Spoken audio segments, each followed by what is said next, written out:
Good morning, everybody. Hopefully you can hear me and see me.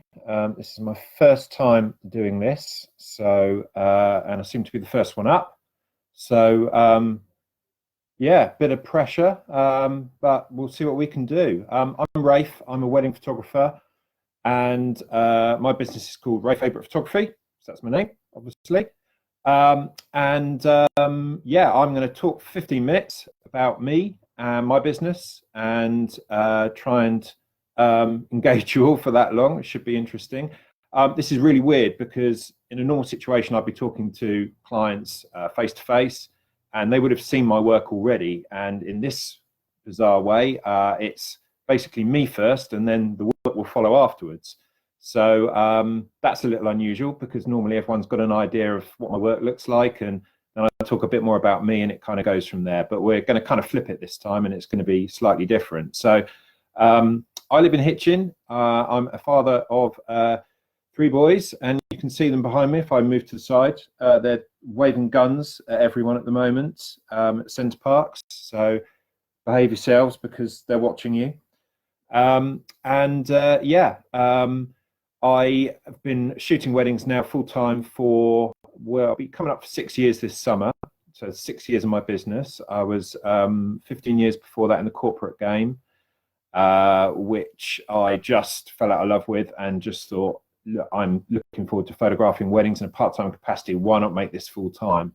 And I just went for it. And a lot of wedding photographers tend to do a load of second shooting, build the business up over several years and then go for it. And I'm not that kind of person. I just went in feet first, skilled myself up, dedicated everything I had to becoming the best photographer possible, found my brand, found my style, and I just went for it. And it was the best thing I've ever done.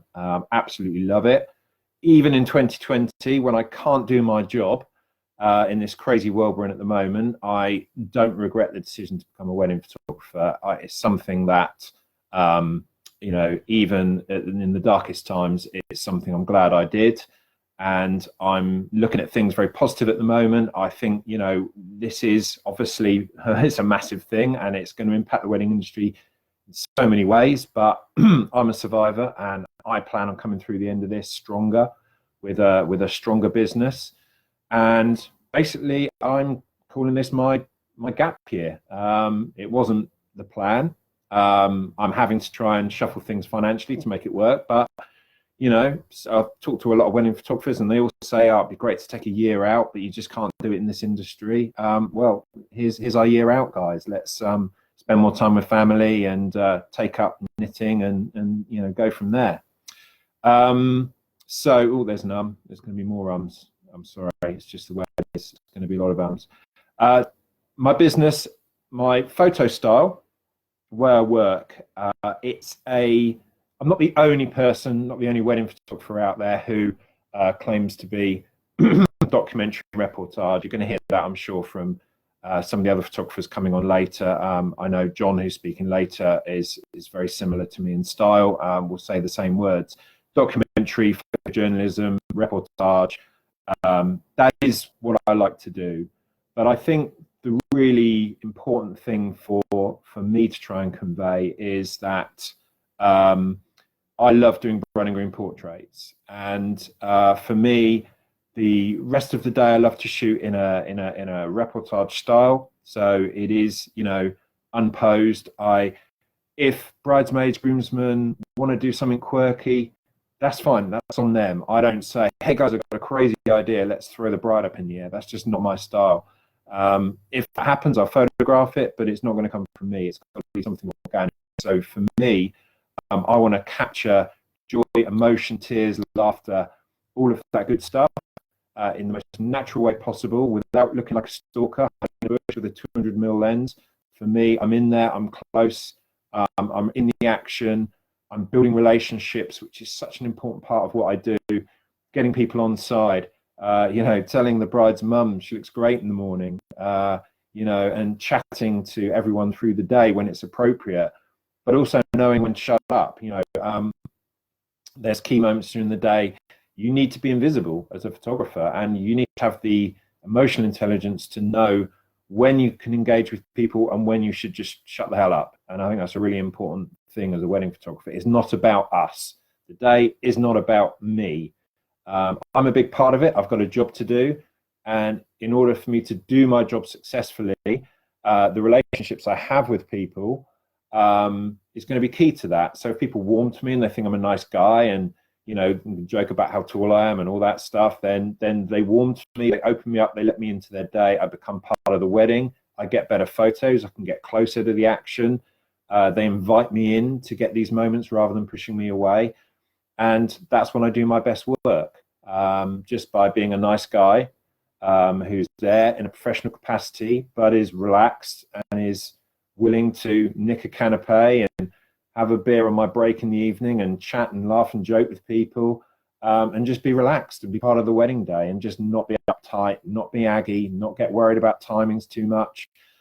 I mean, I'm an organized guy on the day, but, you know, if we need to bump things by 20, 30 minutes, no problem. As long as you're there at the ceremony roughly on time, and it's fine to keep the groom sweating, that's absolutely fine. And also, you know, we don't want the wedding food getting cold, so we got to get you in for the wedding food, for the breakfast. That's another thing. Everything else, the music starts later, or the first dance is put back, or the cake cut. It's fine. It's no big deal. We'll just roll with it, you know. I work with my couples on a very consultative basis, so it's not me barking orders, and it's not me waiting for orders. It's my clients trust me with my body of work and my experience and my knowledge that I'm going to get stuff done. I'm not going to miss stuff. If there's amazing light outside, we're going to get it. We're going to use it, but not at the expense of the rest of the wedding day. So I often say to them, if I see amazing light and you guys have finished your main course and the dessert's on its way, but I know that by the time the dessert and the speeches are done, that light's going to be long gone, I'll just come and say, guys, I've got a great shot outside waiting for you. If you want to pop out for 2 minutes, bang, get you back in, have the desserts. It's your call. It's up to you. It's not me demanding. It's me, you know, putting that on the table as an option. And, you know, that's what my clients like. They just know that for me, it's so important that I get the best shots possible. One of the things I also say as well is my photography, it's probably 95% what I do is for the client, 5% of what I do is for me.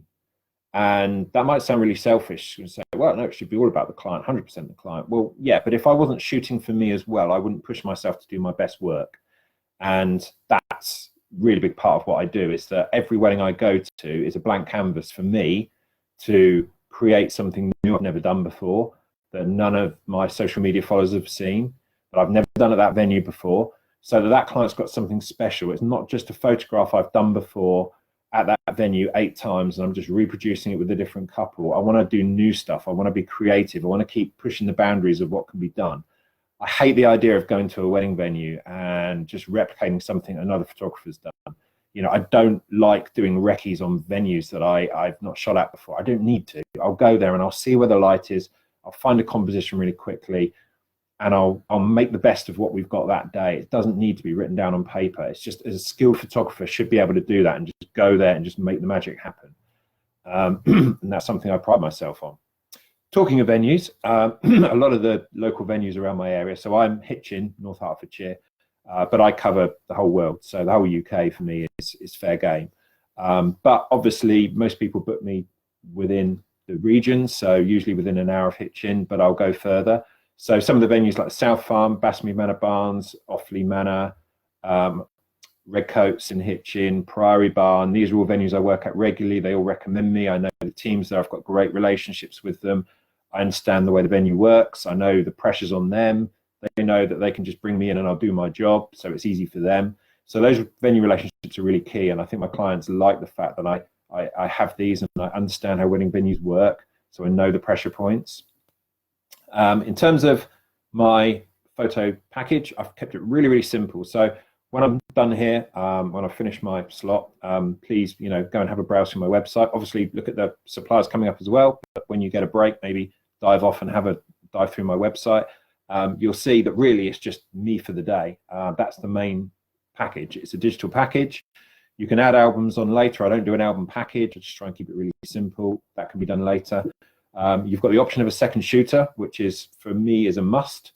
I do my best work when I'm working with my team. And again, you'll see a page on my website about, I've got a squad of second shooters that are friends of mine that I've been working with for years, and I rotate them through the year. They all do, 6 or 7 weddings each year with me. They shoot my style. They're friends. I trust them implicitly. They're the nearest thing to me in another photographer's body, basically, because they know what I want. They shoot the way I shoot. They act the way I act. They wear my brand. They do everything I would do. I trust them implicitly. So you're getting another one of me for only £250 for the whole day, which means you get different angles of things. You get groom prep as well as bride prep, different angles of the ceremony. We can shoot the barn or the house made up for the wedding breakfast while I'm doing group shots outside. We get different angles of the first dance. There's so much more you get from it. For me, it's absolute no-brainer. So that's the only thing that I ever really push. I've got a videographer that works with me, a guy called Michael for 9 Embers Films. You'll see links to his work on my website. He's amazing. He films the way I shoot. Michael's one of my best mates. We grew up sort of through wedding photography together. He started shooting with me in my first year. He transitioned to video about 2 years ago. He films the way I would film if I was any good at videography. So you're getting a moving version of my photography. And he's another great guy who I just work brilliantly with. He's like my wife at work. We bicker, we argue, we take the mick out of each other. We buy each other a beer, and we produce amazing stuff. So it works brilliantly. In terms of the planning side, for me, so I always do a face-to-face with my clients about sort of between 4 to 8 weeks before the wedding. In this world where I'm taking bookings at the moment through obviously sort of video calls, so it's even more important that I have a bit of face-to-face time with my couples, and we will plan the day, not in a overly meticulous, boring way, but all the stuff I need to do my job we'll run through together, and we'll get that done. And I will have my plan on the day in my back pocket, which means that nothing will get forgotten. In terms of the booking process, I mean, obviously from here, please go and look at my stuff, and hopefully if you love it, just get in touch. You can get in touch through my Facebook page, direct through my website, probably the easiest ways. And I would take a booking fee if you want to go for it, and we can go from there. I mean, with everything happening at the moment, my 2021 diary is filling up mega fast because all my 2020 work is having to be moved across to it, which is tough, but it just means that my prime dates for new clients are disappearing quicker than they normally would. So, this is a great time now to be getting in touch and making plans for whatever photography you go for. And I'm sure the other guys coming on later would agree with me. There is somewhat of an urgency at the moment for 2021 because those dates are going to be, they're going to be fought over basically. So it's a good time to be thinking about sorting that now. Quickly on I'm not going to talk for long about COVID-19, it's all we read about and it's all we hear about. But all I would say is that if anyone were to book me for the future and we were to have, and God, we hope we don't, but if something like this was to reoccur in the future, I would do what I'm doing for my other clients for 2020, and that's move the wedding at no additional cost to a safe period where hopefully we'll be okay. I'm saying this touching wood, but I'm pretty sure hopefully that's not going to happen. But if it did, I'm a good guy. I'm a reasonable guy. My 2020 clients right now, I feel for them. I'm sure they feel for me. We're all in the same boat. None of us wanted this. So I'm working with them and I'm helping them. And we're just getting their dates moved to 2021 with no further cost or problem for them. And it's just something that I've got to adapt to as a business. So that's absolutely fine. So I'm going to wrap up because we're getting towards the 1/2 mark, which I think is when the gong will go and I'll be done. Just finally, I'm going to put in the comment section, I'm going to do it now actually, let's see if it works, a link to a YouTube video, which is my highlight reel for last year. Let's see if that works. So when I dial off in a second, if you guys get time, have a look at that, because I would normally show people that if we were having a face-to-face anyway. But it's a really good introduction to my work, to a bit of music, and I think it's quite cool. So have a look at that. And also I'll put a link to my website as well, so you can have a browse through there and see my prices and read a bit more about me and look at some more of my work. So final thing from me, if anyone from watching this today gets in touch with me and wants to book, I am doing a special £100 off deal off my main package. for anyone that comes through this today. So just a nice little incentive for you all. And yeah, enjoy the rest of the day. And oh, there goes my timer. That tells me it's 15 minutes. Right. It's been lovely to chat to you all. Any questions, pop them in the box. And thank you very much.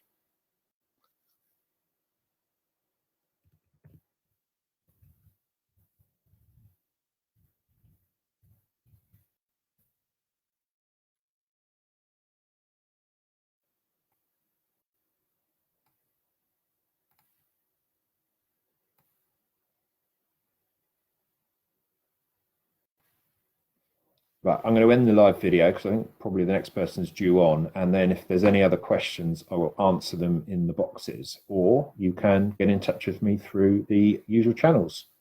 Signing off. Have a good day.